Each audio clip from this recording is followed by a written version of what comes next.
Shweta, when the role or character of Golu was offered to you in Mirzapur, was there some discomfort because that role, not now, but in the first season at least, there was some element of sexuality in it, violence in it. Rasika Dugal is even more sexualized in that serial. So you heard all that.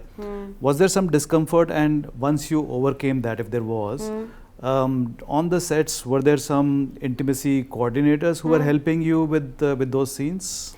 तो मिर्ज़ापुर का I was catching a flight, I had gone for some meeting I think to Hyderabad, और मेरे पास पहले 2 episodes आए थे. And when I read them, and Golu तो first episode में है भी नहीं, I knew I want to be a part of this world because the characters were so well written and it was engaging. And the thing that matters the most to me when I'm selecting any project is the emotional response I have to the material. तो वो मुझे बहुत मज़ा आ रहा था पढ़ के. फिर जब गोलू आई तो मुझे तो गोलू भी मतलब बिकॉज अगेन कि वो टॉपर है बट वो सेल्फ प्लेजर में बिलीव करती है.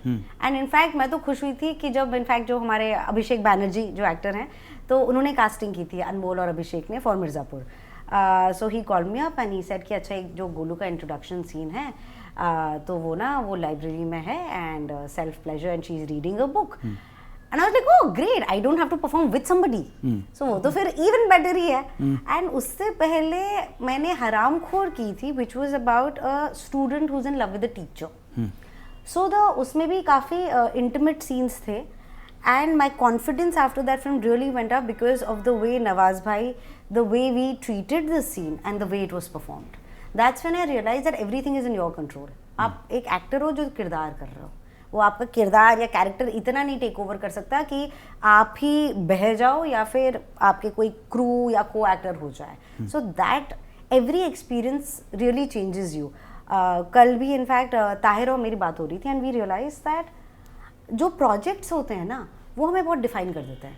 And thankfully because I had हरामखोर मसान, ये इंडिपेंडेंट प्रोजेक्ट्स हैं तो वहाँ पे everybody's purpose is only to tell a story that they want to tell. It is not numbers, मतलब obviously you're hoping कि numbers आ जाएं, but that is not what you're chasing. So on set and even touchwood, I've been very lucky. All the sets that I have been on, the people are driven by purpose. So I have always felt very safe. मुझसे ज़्यादा मेरे directors have been so careful कि मुझे वो and my co-actors, especially Nawaz भाई, कि मुझे वो चिंता करने की ज़रूरत ही नहीं पड़ी, वो करना ही नहीं पड़ा. And because of those incidents, because of those shoot days, I am so confident now कि भाई कोई मतलब वो फ़ायदा नहीं उठा सकता या कुछ गलत नहीं बोल सकता.